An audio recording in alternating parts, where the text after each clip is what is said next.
अस्सलाम वालेकुम, कैसे हैं जी आप सब? उम्मीद है सब ठीक-ठाक होंगे, खैर-आफ़ियत से होंगे, अल्लाह ताला के फ़ज़ल व करम से।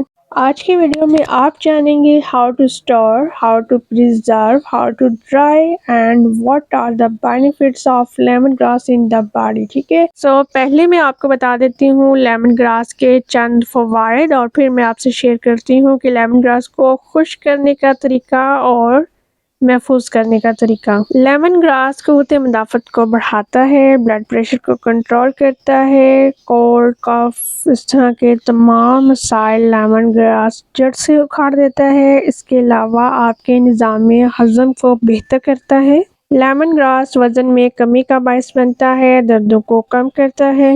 लेमन ग्रास आपके हेयर फॉल को रोकता है और आपके हेयर ग्रोथ में इजाफे का बायस बनता है। फीवर को भी कंट्रोल करने में लेमन ग्रास काफ़ी ज़्यादा हेल्प करता है। लेमन ग्रास आपकी बॉडी को डिटॉक्स करता है और लेमन ग्रास एंटी इन्फ्लामेटरी भी है, बॉडी से इन्फेक्शन को भी दूर करता है। और आप जान लेते हैं कि लेमन ग्रास को ड्राई कैसे किया जाता है।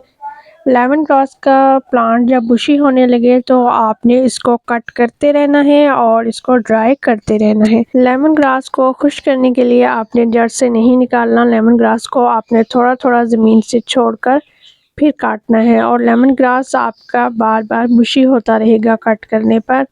लेमन ग्रास के लिए ज़रूरी नहीं है कि आप उसको बुशी करें बहुत ज़्यादा फिर आप उसको कट करें, आप थोड़ा थोड़ा भी काट सकते हैं। ये देखिए यहाँ पे लेमन ग्रास काफ़ी ज़्यादा लंबा लंबा हो गया है। ये देखिए माशाल्लाह माशाल्लाह, आप देख सकते हैं। आपके यहाँ अगर लेमन ग्रास का प्लांट लगा हुआ है तो उसका साइज़ क्या है ज़रूर कमेंट सेक्शन में आपने बताना है। अब नेक्स्ट स्टेप आपने ये करना है कि लेमन ग्रास को सीज़र या नाइफ़ की हेल्प से छोटा छोटा काट लेना है और बास्केट में डालते जाना है।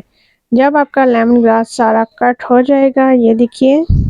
नेक्स्ट आपने बड़े बर्तन में लेमन ग्रास को थोड़ा थोड़ा पानी के साथ 2 से 3 बार धो लेना है और फिर आपने लेमन ग्रास को सन ड्राई कर लेना है। धूप में रख के किसी टेबल पर कपड़ा डाल के, अच्छा कपड़ा, साफ़ सुथरे कपड़े के ऊपर आपने लेमन ग्रास को फैला देना है। 1 से 2 दिन में आपका लेमन ग्रास ड्राई हो जाएगा। लेमन ग्रास ड्राई होने पर आप इसको किसी अच्छे जार में या एयर टाइट कंटेनर में डाल के रख लीजिएगा और किसी भी टाइम जब आपका दिल चाहे लेमन ग्रास की टी बना के यूज़ कर सकते हैं। होप सो आज की वीडियो आपको अच्छी लगी, लाइक ज़रूर कीजिएगा, कमेंट सेक्शन में अपनी प्यारी सी राय का इज़हार भी कीजिएगा। अल्लाह हाफ़िज़।